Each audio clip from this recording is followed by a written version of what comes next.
It's been 3 weeks since Adarsh got home on 17 December 2025 after being released by the Rapid Support Forces in civil war-torn Sudan.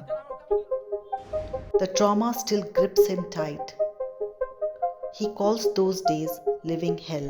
मैं बोला कि वो army का under में काम करता रहा होगा, शायद हम उसको ले चलते हैं।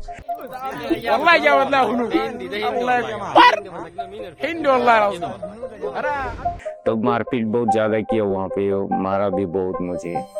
The entire recruitment process, they don't provide clear information to these people where they are going, what is the working condition.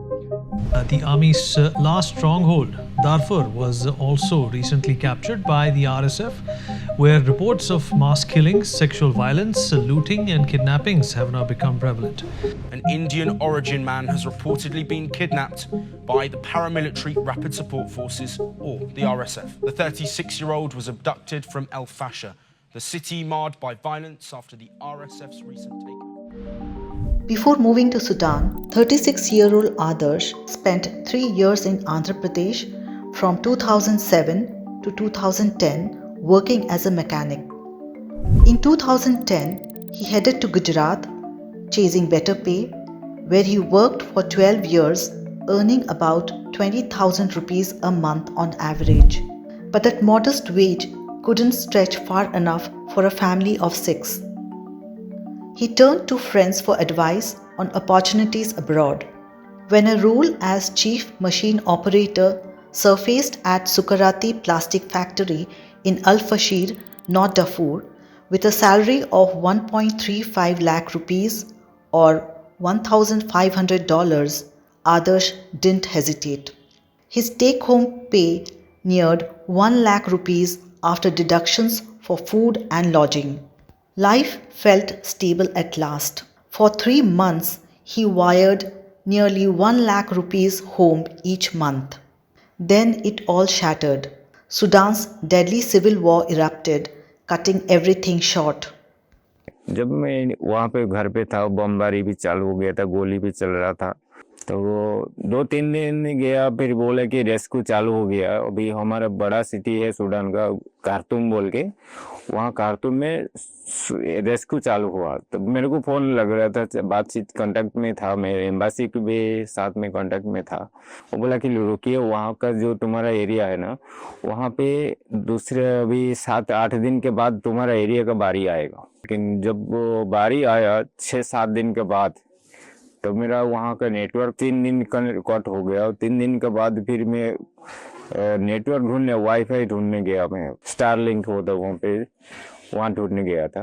तो ढूंढने के बाद फिर एक वाईफाई मिला, तो एम्बासी से कांटेक्ट किया, तो एम्बासी वाला रेस्क्यू पूरा हो गया। जब रेस्क्यू पूरा हो गया, मैं अब क्या करूँ सर, मैं कैसे जाऊँ यहाँ से।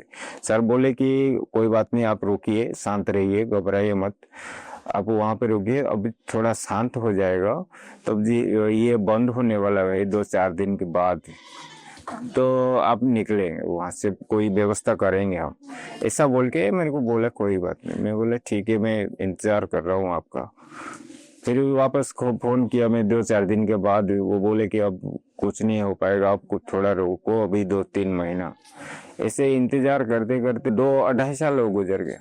जब वो रैपिड सपोर्ट जो है ना, वो ज्यादा वो एरिया को कवर कर लिए, ज्यादा बमबारी, गोली ज्यादा चलने लगा, ऐसे बड़ा बड़ा बिल्डिंग वो मतलब वो डस्ट हो गया, मतलब। और मैं ज्यादा घबरा गया। मेरे साथ में वो कंपनी ओनर भी था, वो भी बोला कि आदर से यहाँ पे रहना बहुत मुश्किल हो गया, अब रहना नहीं है। अब सुबह का टाइम था, 3 बजे वहाँ से मैं बाहर निकल रहा था, और निकल देने के 50 किलोमीटर जाना था दूसरा एरिया में। जब निकला वहाँ से तो 4:30 बजे सुबह होने लगा। जब अंधेरा चला गया तो वहाँ से जो रैपिड सपोर्ट का वो फोर्स वो आने लगे तो बहुत आदमी भी थे वहाँ पे। हम लोग 2 आदमी थे, जैसे मेरा फैक्ट्री का ओनर था, मैं था। हमको पकड़ लिए सब लोग, वो पकड़ लिए, मेरे गन लगाए माथे पे, बोले कि जो भी टेलीफोन है, पैसा है, जो भी है, वो कीमती वाला सामान हमको दे दो। वो ले लिए सब। तो लेने के बाद ये दूसरे एक है, उनके बीच में एक आदमी ये बोला कि ये आदमी हमारा सूडान का नहीं है, उनको पकड़ लो। तो वो मेरा ओनर जो बोला है, वो ओनर बोला कि वो सूडानी नहीं है, वो इंडियन है, वो मेरा कंपनी में जॉब करता है, मैं उनको अभी सेफली छोड़ने जा रहा हूँ उसको बाहर। बोला कि नहीं, ये सूडान का नहीं है लेकिन बाहर का है, इंडिया का है, कोई बात नहीं, ये सूडान में इतना दिन क्यों रहा, 3 साल।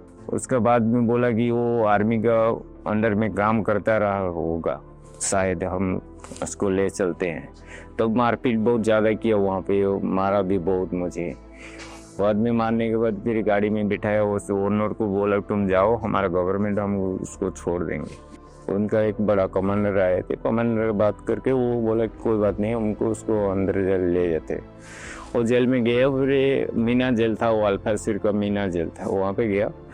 वहाँ पे रहने के बाद वो उनका भाषा मेरे को मालूम था लेकिन मैं बोल नहीं सकता था।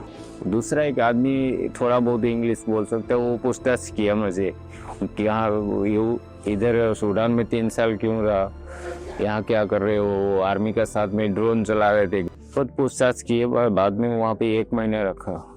वहाँ पे पानी बहुत गंदा था, खाना भी नहीं दे रहे थे, बिस्किट दे रहे थे, ब्रेड 1 मिलता था। वो 1 महीने के अंदर जो जेल में रहा ना, एक आदमी से मेरा फ्रेंड हुआ, उनका सोल्जर था, वो मेरे छुपके से मेरे को फ़ोन दे रहे थे।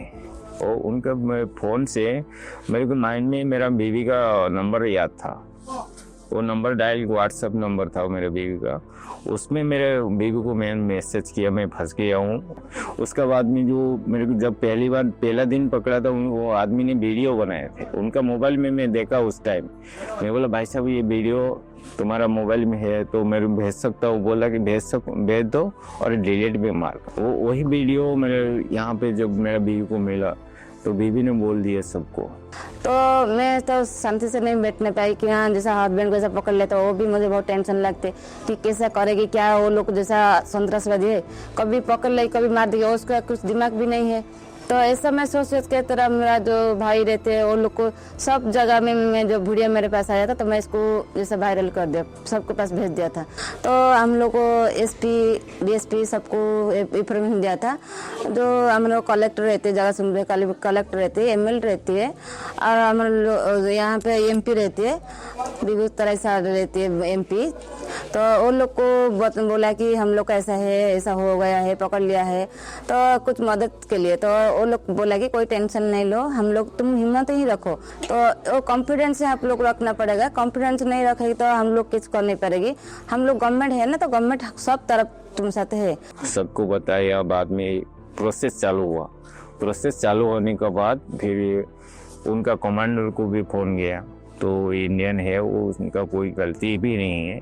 बाद में उसने फिर प्रोसेस चालू होने के बाद फिर मेरे को दूसरी जगह लेके आए। फिर बाद में बोला कोई बात नहीं है, आपका बोलने से हमको पता चलता है आप कुछ नहीं कर रहे हो वहाँ पे, आपका जॉब करने के लिए गए थे। 2 दिन के बाद मेरे को बारी आया तो बोला कि आज जाना है। वहाँ पे बैठा था, वो अचानक वो बोले कि आपको जाना है। मैं बहुत खुश हो गया था। तो वो खुश होके फिर रोने लगा वहाँ पे। इतना दिन के बाद 3 साल के बाद घर जा रहा हूँ। मेरे को मालूम नहीं था मैं इंडिया वापस जा पाऊँगा कि नहीं, मैं जिंदा और लौटूंगा कि नहीं, वो भी मालूम नहीं था मुझे। जब अभी धाबी मेरी में जो एम्बेसी वाले में जो बात रिसीव करने आए तो वो हिंदी में बात किया, तब मेरे को पता चला कि मेरे को वही इंडिया से लेने आया है। There are many like Adarsh who have gone through such an ordeal. Between 2023 and 2025, 9,779 Indians were rescued by the government from conflict and war zones across multiple countries, and many of them were blue-collar workers. This office is opened in 2024 in Odisha. From then, we have facilitated rescue of around more than 100 workers from countries like Gulf countries, Sudan, we have rescued 39 workers from Maldives, So we are facilitating repatriation whenever we come to know that any worker is stuck and ask us to repatriate. We are facilitating his repatriation. Adarsh has a warning for all those seeking to migrate to other countries. जो बाहर जा रहे हैं अभी, बस उनको बोल रहा हूँ सही से जाओ, सेफ्टी से, मतलब जहाँ रहना है उनका एरिया देखो कैसा सेफ्टी है कि नहीं है, पूछताछ कीजिए और एम्बेसी वाले से और सबसे कांटेक्ट रहिए. In the majority of cases, workers trust the word of mouth by travel agencies, relatives or friends. The entire recruitment process, they don't provide clear information to these people where they are going, what is the working condition, what does the country look like, or what is the situation. Now, everyone knows, those who are actually keeping information about Sudan, it's a disturbed state. It's a militia which is actually there, and so there are issues, but probably this person didn't know.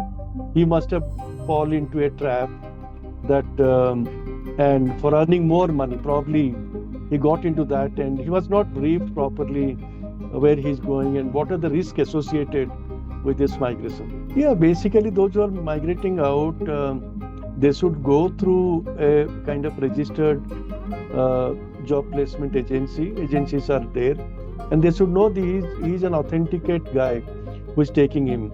And also he should look into his passport whether he has got the valid kind of visa which would actually provide him work there, or it's a tourist visa that he's taking.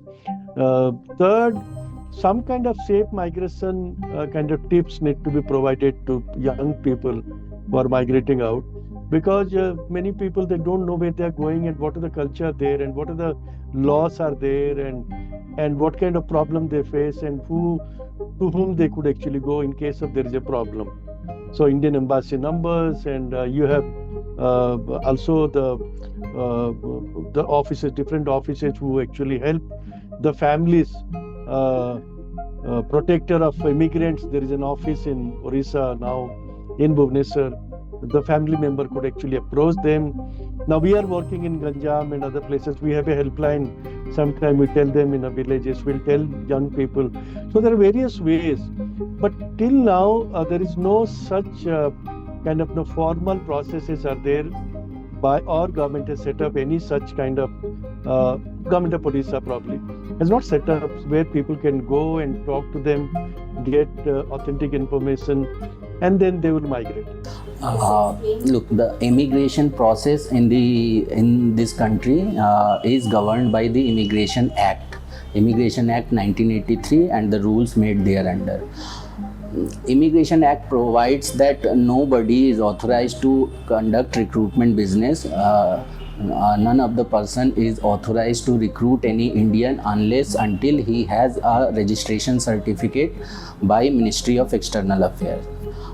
Whenever a prospective immigrant searches for job or gets a job offer, he needs to verify whether the agent who offers this job is a recognized agent, is a registered agent with the Ministry of External Affairs or not. Apart from that, we have a app and a portal called eMigrate app, and emigrate.gov.in is the portal's address. It is a one-stop solution for all immigration related information. Like an immigrant can see the list of RAs across the country. He or she can search for registered agents. He can also search for the minimum referral wages. Ministry of External Affairs has fixed minimum referral wages sector wise, country wise, so that none of the Indians going abroad for employment gets exploited at the hand of foreign employers. Back home now, Adarsh lends a hand to his father on the family farm. He is looking for work near his home so that he can be a support for his family. ये अंदर हमारे राज्य के जो उड़ीसा के अंदर कहीं अच्छा काम मिल जाए मैं घर चला सकूँ सही से, मेरे बच्चे का देखभाल कर सकता हूँ, उनका भविष्य देखो।